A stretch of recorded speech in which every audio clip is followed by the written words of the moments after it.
Quý vị và các bạn thân mến, Cố Đại Lão Hòa Thượng Thích Nhất Hạnh là một vị thiền sư thông hiểu sâu sắc về giáo lý Phật Pháp. Với kiến thức trong 80 năm tu hành, Ngài đã lưu lại cho hậu thế rất nhiều ngôi tự viện, những công trình phúc lợi ở Việt Nam và trên thế giới. Đặc biệt là những tác phẩm sách nổi tiếng do Ngài biên soạn đã thu hút hàng trăm triệu độc giả. Trong cuộc đời tu tập hành đạo, Ngài đã thu nạp hơn 1.000 đệ tử xuất gia và độ chúng cho hàng triệu Phật tử tại gia trên khắp Nam Châu.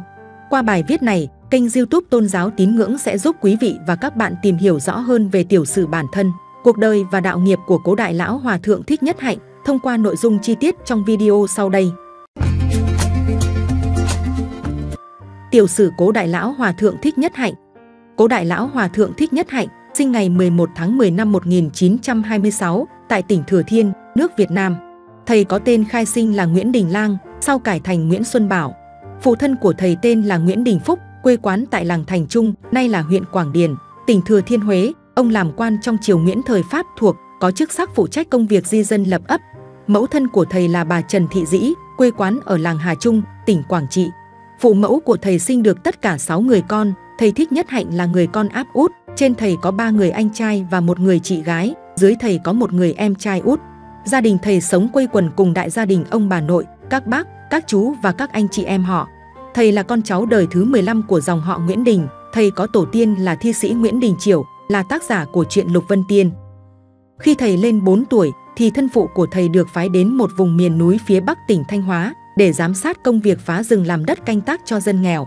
Sau 1 năm, thì cả gia đình thầy chuyển về sinh sống cùng phụ thân ở huyện Nông Cống, tỉnh Thanh Hóa. Thầy đi học tiểu học với tên khai sinh là Nguyễn Đình Lang, tên đã được cha mẹ đặt cho. Năm thầy tròn 16 tuổi, thầy đã vào chùa Từ Hiếu gần Huế để xuất gia. Hòa thượng Thanh Quý Chân Thật đã làm lễ thụ giới và ban pháp danh cho thầy là Trừng Quang, pháp tự là Phùng Xuân, pháp hiệu là Nhất Hạnh. Nối pháp đời thứ 42 của thiền phái Lâm Tế, dòng Liễu Quán, thuộc nhánh Từ Hiếu đời thứ 8. Khi tốt nghiệp Phật học viện Báo Quốc, Huế, thầy Thích Nhất Hạnh tiếp tục tu học theo trường phái Đại Thừa của Phật giáo và trở thành một nhà sư chính thức vào năm 1949. Thầy Thích Nhất Hạnh khi đó đã được công nhận là một vị thiền sư và làm trụ trì chùa Từ Hiếu cùng một số tu viện liên quan khác. Thiền sư Thích Nhất Hạnh đã nghiên cứu, kết hợp kiến thức của bản thân về nhiều trường phái thiền khác nhau cùng với các phương pháp Phật giáo thượng tọa bộ truyền thống.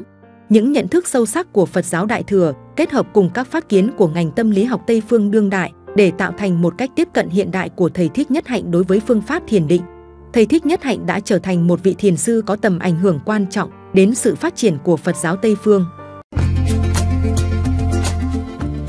Cố Đại Lão Hòa Thượng Thích Nhất Hạnh có vợ con không? Cuộc phỏng vấn đặc biệt của cô Oprah với thiền sư Thích Nhất Hạnh. Cô là phóng viên ngôi sao nổi tiếng một kênh truyền hình của Mỹ và là chủ một trang tạp chí Oprah.com. Cô cũng đã được khán giả bình chọn là nữ hoàng truyền hình.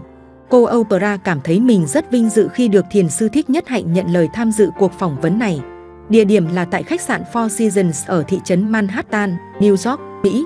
Khi được đối diện trực tiếp với thiền sư, cô Oprah cảm thấy cả người thiền sư Thích Nhất Hạnh dường như đã được bao phủ một sự bình lặng vô cùng sâu sắc. Một bầu không khí an lành được tỏa ra từ một vị thiền sư đã khiến cô Oprah cảm thấy bớt đi phần nào căng thẳng tâm lý trước khi vào phỏng vấn thầy. Cô Oprah hỏi, vâng thưa thiền sư, đời sống của một thầy tu là độc thân có phải không ạ? Thiền sư trả lời, vâng.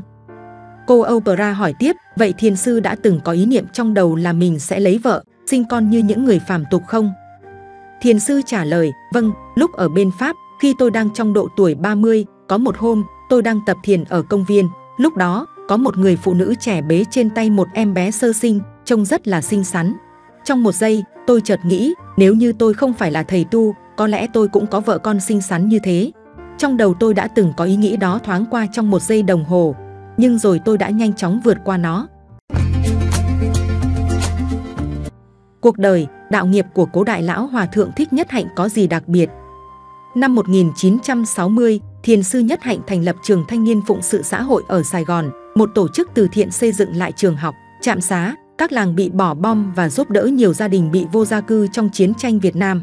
Thiền sư là một trong những người thành lập lên nhà xuất bản Lã Bối, thành lập Viện Đại học Vạn Hạnh đã trở thành một viện đại học tư thục vang danh, tập trung nghiên cứu về Phật Pháp, ngôn ngữ văn hóa Việt Nam. Thiền sư Thích Nhất Hạnh giảng dạy về Bát Nhã Ba La Mật Đa và những giáo lý trong Phật giáo. Tháng 4 năm 1965, trong một buổi gặp mặt, đoàn sinh viên Vạn Hạnh nêu ra thông điệp, lời kêu gọi vì hòa bình. Lời kêu gọi có nội dung chính là hai miền Nam Bắc của Việt Nam đã đến lúc họp lại để tìm ra giải pháp chiến tranh chấm dứt và đem lại cuộc sống hòa bình cho mọi người Việt Nam với lòng tôn trọng lẫn nhau. Thiền sư Thích Nhất Hạnh đã nhiều lần đến Hoa Kỳ để giảng dạy và diễn thuyết về Phật giáo tại các trường Đại học Cornell và Đại học Princeton. Vào năm 1963 tại trường Đại học Columbia, Thiền sư Thích Nhất Hạnh đã chính thức lấy bằng thạc sĩ chuyên ngành tôn giáo và sau này thầy đã về giảng dạy tại đây. Thiền sư đã kêu gọi Martin Luther King Jr. phản đối công khai chiến tranh Việt Nam, thuyết giảng với mọi người và nhiều nhóm về hòa bình. Luther King Jr. đề cử thiền sư cho giải Nobel Hòa bình vào năm 1967. Thiền sư Thích Nhất Hạnh cùng phái đoàn Phật giáo đến đàm phán hòa bình tại Paris. Thiền sư là một trong những người thầy thông hiểu về Phật giáo ở phương Tây. Những phương pháp dạy và thực hành của thiền sư Thích Nhất Hạnh đã thu hút rất nhiều người đến từ nhiều quan điểm tôn giáo tín ngưỡng, tâm linh và chính trị khác nhau. Thầy đưa ra cách thực hành chính niệm thường được điều chỉnh để phù hợp với văn hóa vùng miền. Năm 1966, thiền sư Thích Nhất Hạnh đã sáng lập ra dòng tu tiếp hiện và thiết lập các thiền viện, các trung tâm thực hành khắp nơi trên thế giới. Nơi cư trú của thiền sư ở Pháp là tu viện Làng Mai, vùng Dordogne thuộc miền Nam nước Pháp. Thiền sư Thích Nhất Hạnh đã du hành, thuyết giảng và tổ chức các khóa tu thiền khắp trên thế giới. Năm 1973, khi ký kết Hiệp định Paris, thiền sư đã bị cấm về Việt Nam và thầy ở lại Pháp từ đó đến năm 2017. Từ năm 1976 đến năm 1977, thiền sư Thích Nhất Hạnh đã giúp đỡ nỗ lực để giải cứu các thuyền nhân Việt Nam trong vịnh Thái Lan. Sau đó do áp lực từ chính phủ Thái Lan và Singapore nên thầy đã phải ngừng việc này lại. Sau nhiều năm thiền sư không được phép quay lại quê hương, cho đến năm 2005 thầy Thích Nhất Hạnh mới được quay trở lại Việt Nam. Thầy Nhất Hạnh vẫn tiếp tục các hoạt động chính trị, vận động vì hòa bình. Thầy đã tổ chức những khóa tu thiền cho người Palestine và người Israel, khuyến khích động viên họ lắng nghe và trao đổi học hỏi lẫn nhau. Thuyết giảng kêu gọi các nước đang chiến tranh hãy dừng tham chiến và tìm giải pháp cho các mâu thuẫn của họ không còn những bạo động. Năm 2005, thầy Nhất Hạnh đã tổ chức diễu hành hòa bình ở Los Angeles với hàng ngàn người đến hưởng ứng và cùng tham dự. Thầy Thích Nhất Hạnh trở lại Việt Nam từ ngày 12 tháng 1 đến ngày 11 tháng 4 năm 2005, sau một loạt các thương lượng, cho thiền sư được phép thuyết giảng và xuất bản một số sách của thầy bằng tiếng Việt, cho phép 100 tăng ni và 90 thành viên khác của dòng tu theo thầy đi khắp mọi miền đất nước, bao gồm cả chuyến bay về chùa Từ Hiếu, nơi trước đây thầy đã xuất gia. Năm 2007, với lịch trình từ ngày 20 tháng 2 đến ngày mùng 9 tháng 5, thiền sư Thích Nhất Hạnh cùng phái đoàn Phật giáo quốc tế thuộc những tăng thân Làng Mai trở về quê hương Việt Nam với mục đích sẽ tổ chức các khóa tu, các buổi pháp thoại chia sẻ, gặp gỡ các tăng ni, Phật tử ba miền Bắc, Trung, Nam. Với sự đồng ý của Trung ương Giáo hội Phật giáo Việt Nam, đầu năm 2007, thiền sư tổ chức 3 trai đàn trần tế lớn ở Bắc Trung Nam, ba miền Việt Nam, gọi là Đại trai đàn bình đẳng trần tế, dù đã qua đời hay còn tại thế, không phân biệt tôn giáo, chính trị, chủng tộc, nguyện cầu và giải trừ oan ức sầu khổ cho tất cả những ai đã từng phải gánh chịu những hậu quả khắc nghiệt của các cuộc chiến tranh.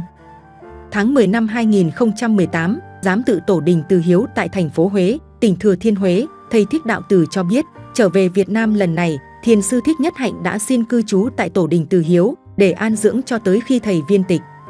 Rạng sáng ngày 22 tháng 1 năm 2022, Đại lão Hòa thượng thiền sư Thích Nhất Hạnh trút hơi thở cuối cùng và đã viên tịch. Sự ra đi của thiền sư Thích Nhất Hạnh được nhiều nhóm Phật tử trong và ngoài nước bày tỏ niềm thương tiếc. Moon Jae-in, Tổng thống Hàn Quốc, Bộ Ngoại giao Mỹ và Dalai Lama thứ 14 Tenzin Gyatso cũng đã gửi lời chia buồn sâu sắc. Tang lễ của cố Đại lão Hòa thượng thiền sư Thích Nhất Hạnh được tổ chức kéo dài trong 7 ngày theo nghi thức tâm tang. Lễ trà tỳ hỏa táng từ 9 giờ ngày 29 tháng 1 đến 2 giờ ngày 30 tháng 1 thì kết thúc tại công viên Vĩnh Hằng, vườn địa đàng thành phố Huế. Tầm 6 giờ 30 phút ngày 30 tháng 1, Xá lợi thiền sư Thích Nhất Hạnh đã được an vị tại Tổ đình Từ Hiếu, nơi ngài xuất gia, tu học Phật Pháp cách đây hơn 80 năm. Theo di nguyện của sư ông Thích Nhất Hạnh, ngài không cho xây bảo tháp, tro cốt của ngài sẽ để lại đây và để tại các trung tâm khác của Làng Mai, khắp nơi trên toàn thế giới. Một số tác phẩm nổi tiếng của cố Đại lão Hòa thượng Thích Nhất Hạnh.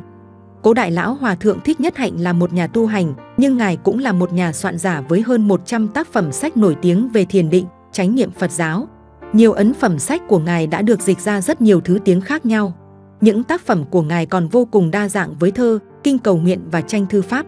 Nhiều tác phẩm của Cố Đại Lão Hòa Thượng Thích Nhất Hạnh hiện đang được trưng bày tại nhiều quốc gia trên thế giới như Canada, Pháp, Đức, Hồng Kông, New York, Đài Loan. Quý vị độc giả có thể tìm đọc và tham khảo một số tác phẩm nổi tiếng của Cố Đại Lão Hòa Thượng Thích Nhất Hạnh sau đây. An lạc từng bước chân.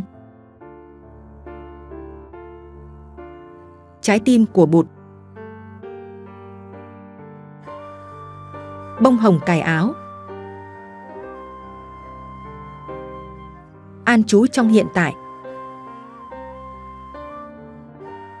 Con đường chuyển hóa. Đạo Phật đi vào cuộc đời. Đường xưa mây trắng.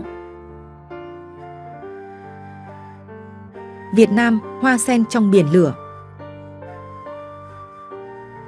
Không diệt không sinh đừng sợ hãi. Từng bước nở hoa sen.